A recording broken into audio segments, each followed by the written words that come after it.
大家好，歡迎收聽國際觀察站嘅節目，我哋嘅節目主持人阿 K。嗱，今日咧就同大家探討一下啦，就係近期都網絡上面都好多人討論㗎啦，就係全球社交媒體嘅青少年禁令，咁究竟會最尾引發成點呢？咁樣嗱，咁其實喺今年年初咧就已經開始好多國家有出現咗呢個網絡限奶令啦，咁樣我哋稍後時間都會講下唔同國家出現咗啲咩狀況啦，咁樣你大家諗下啦，喂，如果朝頭早起身，我哋發覺哇，不論係 Threads、IG、TikTok，我哋全部都用唔到或者唔俾用，我哋可想而知成個世代會變成點呢？定係我哋會陷入咗一個毀滅性嘅集體失語同埋呢個社交孤立呢？咁樣，咁我哋都喺度探討一下啦。咁究竟呢一件事上面，究竟係誰對誰錯呢？定係真係青少年係真係冇一個話語權呢？俾人剝奪咗啦已經。嗱，節目開始之前啊，都希望大家繼續支持我哋嘅 channel 啦，亦都可以 like 啦、share 啦、subscribe 啦咁樣，亦都係啦，中意嘅亦都喺下面留言啊，繼續支持我哋嘅 channel 咁樣嘅。大家都開始諗下啦，我都想聽下大家聽下大家意見啊，或者聽緊節目嘅你哋，特別係如果你哋有小朋友或者有細佬妹，甚至乎本身自己就係一個冇咗手機、冇咗 social media 就會話呼吸唔到啊，甚至乎係完全唔適應唔到嘅時候呢。都大家一齊諗下啦，喂！如果有一日翻到屋企，發現咗小朋友10幾歲嘅仔女鎖咗自己喺房入面，你點樣敲門佢都唔理你，你推開門入去，發現房入面一片黑暗，但係淨係見到一個手機屏幕嘅強光係照住佢塊面，然後呢，佢就好似機械人咁樣不斷咁樣 lock，不斷咁樣掃咁樣，行緊啲睇發現，喂，原來佢喺度掃喺度喊咁樣，你以為佢可能係因為學業壓力或者俾老師鬧，但其實唔係嘅喎。佢流眼淚，可能係啱啱真係見到一啲社交媒體上面有人喺啲網絡嘅欺凌啊，或者甚至乎見到啲朋友仔咁樣，然後冇佢份咁樣，又或者甚至乎受到一啲網絡上面嘅攻擊啊，俾人啲假 account 去鬧啊，一啲惡毒嘅留言去攻擊佢嘅樣啊、身材啊呢啲咁樣。咁大家就諗下啦，喂，當呢個世界青少年好多時候因為網上面嘅焦慮、憂慮，甚至乎社交恐懼，都係因為可能喺社交媒體上面而導致直線上升啦嗰個比例嘅時候，咁究竟我哋作為大人、作為社會，甚至乎社會一份子，甚至乎政府究竟可以做啲乜嘢呢？咁樣，以前我哋會教啲仔女點樣自律啦，同佢哋約法三章，甚至乎我屋企人以前都真係可能會話，喂，去到幾點就唔好玩咯，因為你玩得太耐啦，已經咁樣啦，又甚至乎規定一日。你做完功課先好玩一陣，或者係星期六日你先好用咁樣。但係其實去到2026年嚟嘅今日呢，其實越嚟越多嘅政府係終於頂唔順啦。喂，發覺單靠家庭教育，我哋真係頂唔順嘅，搞唔掂啊。於是一班國家領就決定咗一個最極端、最硬性，甚至乎都幾充滿咗佢哋國家色彩嘅一啲方法去切入點，直接立法向住青少年，甚至乎一啲 social media 去宣戰添嘅咁樣。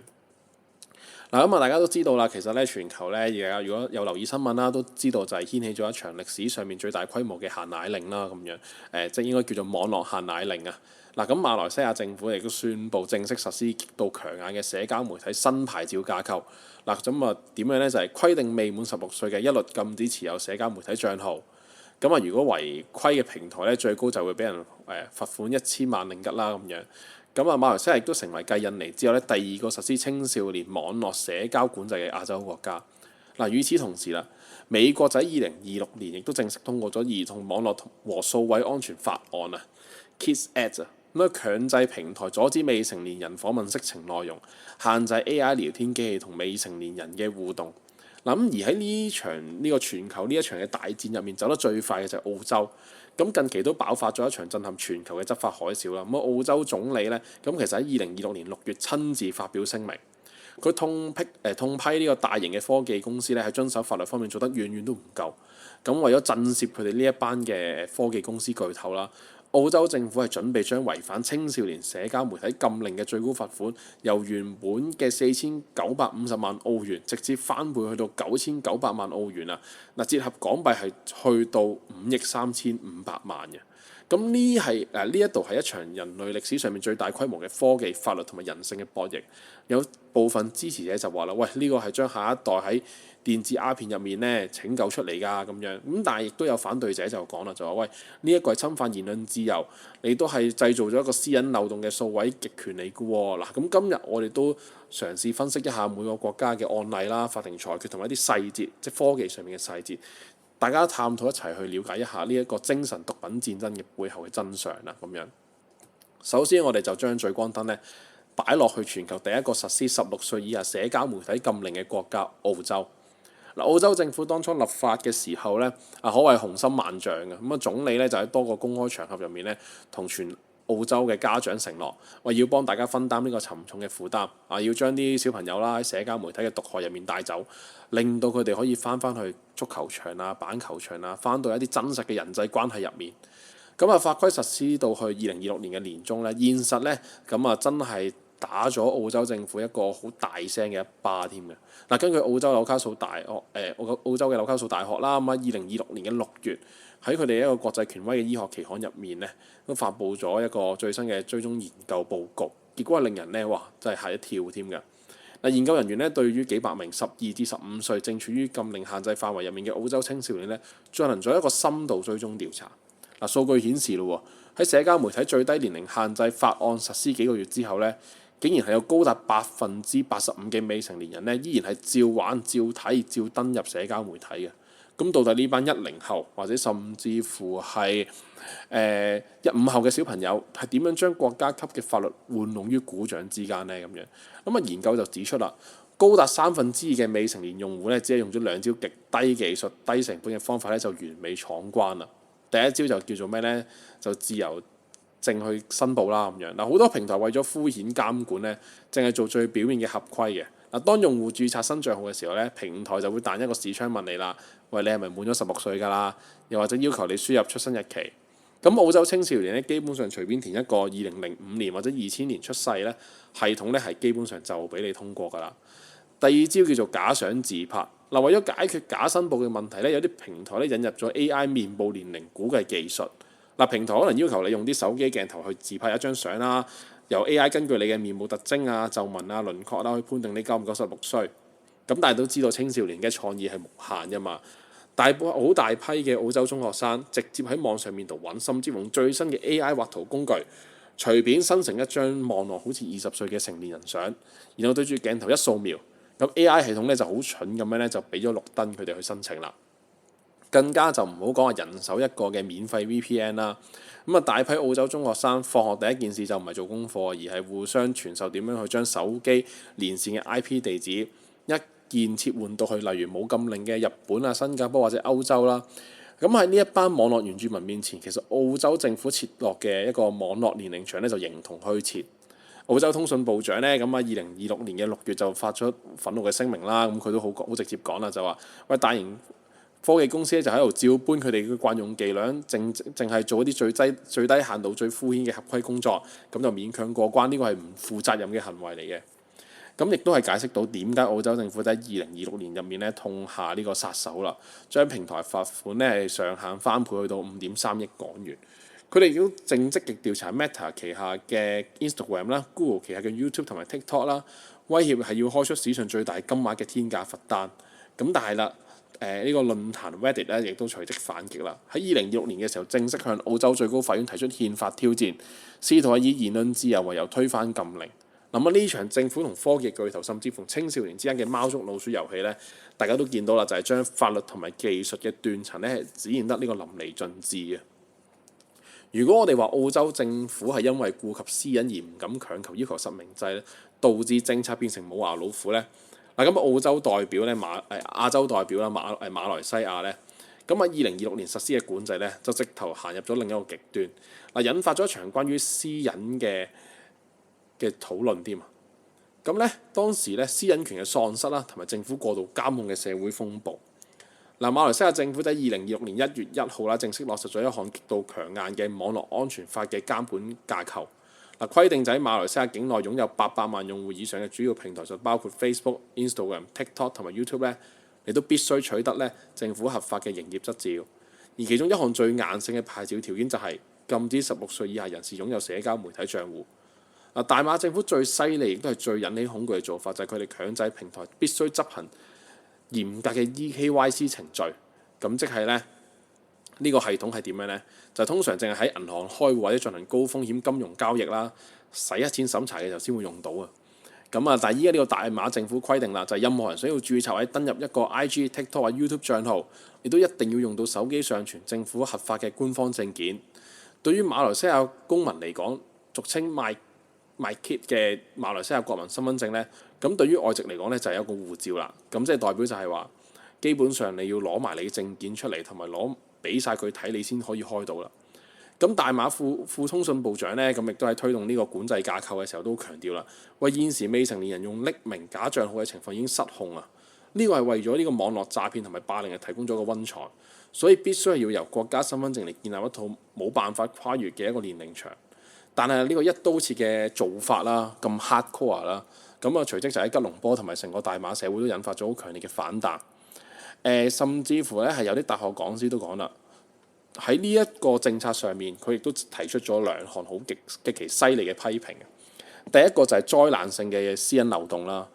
強烈實施呢一個系統，意味住就好似 Meta 啦、Google 呢啲跨國科技巨頭咧，甚至乎一啲唔知名嘅第三方驗證外判商，將會合法大量永久儲存咗馬來西亞全體國民嘅敏感個人身份證啦、護照啦、地址呢啲好極度私隱嘅資料。呢個等於就係為咗解決一個社會成癮嘅問題，主動去將全國人民嘅私隱資料雙手送俾一啲叫做跨國嘅企業啊、大公司啊、大科技公司啊咁樣。當一旦發生佢哋嘅數據泄漏嘅時候咧，後果係不堪設想，好大機會亦都俾黑客去攞得到。另一方面就係對邊緣群體嘅致命傷害啦。Meta 嘅東南亞公共政策總監咧，亦都係一個平台安全角度發出警告啦。為呢種高門檻嘅禁令咧，往往係會適得其反嘅。佢指出就係咩呢？當政府用大馬身份證將青少年趕出有監管、有安全過濾機制嘅主流平台之後呢，呢班已經對網絡社交產生一個好硬性需求嘅年輕人呢，佢哋唔會乖乖地翻去讀書或者睇書，佢哋只會被迫係流向更加黑暗、更加唔受監管，甚至乎充斥住犯罪同病毒嘅地下論壇，或者甚至乎去暗網或者一啲小眾嘅加密通訊軟件。喺嗰度佢哋冇演算法嘅審查，冇兒童保護機制。未成年人將會面臨更加可怕嘅網絡性剝削，甚至乎一啲毒品嘅威脅添嘅咁樣。我哋講完馬來西亞、澳洲，當大家都知道澳洲就喺執法漏洞入面掙扎啦，大馬就喺私隱漏洞入面面臨質疑嗰陣呢，咁美國呢，同樣地都喺2026年呢，就喺立法同埋司法兩條戰線上面呢，俾咗全球監管者一個最強大嘅子彈同埋先例啦。喺立法層面上面，美國係通過咗呢個兒童網絡同埋數位安全法案啦 ，KISS Act 啦，核心唔再只係簡單嘅禁止青少年玩啦，而係將刀口對準咗科技巨頭最核心、最賺錢嘅靈魂——演算法與產品設計嘅特性。咁乜嘢叫 KISS Act 呢？就係呢，佢規定咗啦，平台必須強制關閉針對未成年人用戶嘅無限滾動功能。咁乜嘢叫無限滾動啊？就係我哋有時去睇 YouTube 啲片，或者甚至乎係睇啲 Reels。你隻手指一碌嘅時候，內容係永遠冇盡頭㗎，不斷你都會碌到㗎嘛。呢一種設計其實喺神經科學上面已經係俾人證實，就係你會令到大腦源源不斷咁分泌多巴胺啦，令到青少年陷入咗一種無法自拔嘅催眠狀態，你係會沉迷咗落去嘅。咁美國立法者都指出啦，呢一個功能自動播放影片，以及喺深夜發送呢個通知嚟，其實都係科技巨頭精心設計嘅一個心理陷阱嚟嘅。目的就係要吸乾晒呢班青少年最後一滴嘅專注力，甚至乎其實有啲叫做社會學家都講啦，其實依家呢一種咧就係叫做奶頭嘅一個叫做俾到一班青少年啊，其實一啲科技奶頭去俾到佢哋，去令到吸引到佢哋去，好似以前 BB 仔飲奶咁樣，完全唔肯放手咁樣。跟住另一方面啦。KISS Act 咧亦都強制要求平台就喺夜晚10點至朝早6點咧，禁止向未成年人發送通知，並強制提供一鍵關閉演算法推薦嘅按鈕添嘅。面對呢一切嘅立法咧，其實係美國司法系統喺2026年3月誕生嘅一宗歷史性嘅天價判決嚟嘅。當時咧，美國一個陪審團咧就裁定啦，社交媒體巨頭 Meta 同埋 YouTube 咧就必須向一名年輕嘅原告用戶同埋佢嘅家庭咧賠償幾百萬嘅美元嚟喎。點解呢？原告家庭就控訴啦，兩間公司喺平台喺設計嘅產品設計獨特性上面啦，存在一啲叫做故意成癮性嘅設計陷阱，蓄意引導咧呢筆年輕嘅用戶咧過度使用啦，最尾啦害到佢有呢個嚴重嘅重度抑鬱症啦、容貌焦慮啦，亦都係有啲自殘行為出現咗嘅。咁呢個裁決咧喺人類嘅體育同埋科技史上係一個極具分量嘅里程碑啦。佢第一次喺法律上面將社交媒體嘅成癮性設計啦定性為同香煙同埋酒精同等，甚至乎更嚴重嘅產品設計缺陷係蓄意傷害添嘅。嗱，佢再唔會容許到科技巨頭用一句我哋只係提供平台，內容係用戶自己揀嘅嚟推卸責任。佢話俾全世界嘅政府知平台係有罪嘅，於是各個嘅政府就開始2026年開始商討，甚至乎係加快咗立法嘅步伐。背後就係因為有最硬氣嘅一個司法底氣啦，咁就係嚟自呢一單嘅天價嘅裁決嘅。咁我哋聽完即係叫做唔同國家嘅政府啦、法庭同埋科技巨頭之間嘅神仙打交啦。咁但係如果我哋將目光由宏大嘅國際政治帶翻嚟一個普通家庭嘅入面，你會發現咗其實另一種好諷刺嘅現實嘅喎。嗱，馬來西亞喺制定呢項16歲社交禁令嘅時候咧，特別設立咗一個所謂嘅家長豁免權或者家長同意程序。咁咩意思咧？就係其實有位家長都接受訪問都有講啦，就係話其實佢都講咗無數中產家長心聲出嚟。佢話：喂，11歲個仔平日用 YouTube 係睇一啲教學視頻，學煮飯；14歲個女咧就會攞 YouTube 嚟準備學校嘅科學考試。佢問咗個好實際嘅問題：喺有適當家長監督同埋引導下面，社交媒體同埋數位科技明明係小朋友可以攞到最叻、最頂尖嘅知識同世界接軌嘅最好工具，點解政府要一刀切去剝削咗孩子去學習呢個數位技能嘅權利呢？咁樣呢位家長甚至乎擔心啦，喺咁突然咁強硬嘅切斷入面，反而會唔會引起激起到青春期子女強烈嘅叛逆心理呢？佢哋為咗證明自己長大，為咗唔俾同班同學去排斥，會更加千方百計去揾一啲唔受監管、更危險嘅方法去兜過封鎖。亦都引出咗全球社交媒體禁令背後最難解嘅家庭羅生門啦。開始都引發咗一大批嘅社會學家啦，同埋心理治療師都指出啦，喂，其實唔同嘅政府紛紛立法背後折射出嚟嘅，其實可能就係現代家庭教育嘅集體薪資同埋集體嘅推卸責任喎。好多家長一邊就喺網絡上面簽名支持政府去禁 TikTok 或者禁唔同嘅 Instagram 或者甚至乎唔同嘅 social media， 但一到星期六日，當佢哋自己想安安靜靜睇電視、打麻雀或者玩嘅時候，就會主動去將一部發咗即係 iPad 啦，甚至乎智能電話啦，直接對俾佢哋嘅小朋友，可能已經講緊係2、3歲已經識玩，當作係一個電子奶嘴去俾佢哋。家長們喺日常生活入面咧，就主動用一啲咁嘅電子奶嘴咧，去填滿佢哋嘅空虛靈魂喎。佢放任佢哋咧，直接喺上面睇到啲乜嘢啦，亦都放任佢哋受到呢個演算法嘅毒害啊！直到有一日啦，當佢仔女上癮嘅時候唔聽話啦，就出現一啲社交恐懼或者抑鬱嘅時候咧，佢哋就發現自己管教唔到啦。於是佢哋就決定投訴翻政府啦，就要求政府出手啦，去幫佢哋管教仔女啦。咁大家就諗下啦，咁其實呢一個係咪一種極度唔負責任嘅一個集體推卸責任呢？如果一個家庭嘅內部，阿爸阿媽日日都攬住部電話，日日都睇一啲嘅短片唔放，喺食飯上面都冇溝通嘅。星期六日嘅時候，大家都冇一啲出去嘅陪伴或者戶外嘅活動。就算你個國家用到最極端嘅實名制，將社交媒體徹底咁禁咗，咁呢一班嘅好孤獨嘅青少年，咁佢哋都可以轉向去打機啦，甚至乎一啲更危險嘅成癮活動，例如去飲酒、吸毒，去逃避佢哋現實嘅喎。其實有冇諗過就係，與其用一個冰冷漏洞百出嘅法律去剝削小朋友同世界連結，去學習數位素養嘅機會，點解唔嘗試諗下教下佢哋點樣喺演算法嘅洪流入面去保持自律？點樣識別網絡欺凌同埋一啲嘅謠言呢？點樣識得分得真假呢？另一方面就係，其實唔係單純地小朋友要去付出要改變，家長都應該要咁做。佢哋應該要主動放低電話，提供溫暖嘅陪伴啦。咁樣會唔會係比一刀切嘅網絡禁奶令嚟得更加建設性，更加治本呢？咁樣其實我哋大家都諗下啦，其實社交媒體、智能手機可能都係我哋生命中入面可能係其中一樣最重要嘅嘢。佢本質上只係一件工具，一個娛樂嚟嘅。佢唔應該成為咗我哋可以主宰到我哋嘅生活啦，我哋家庭甚至乎同人與人之間溝通嘅一個控制工具嚟嘅。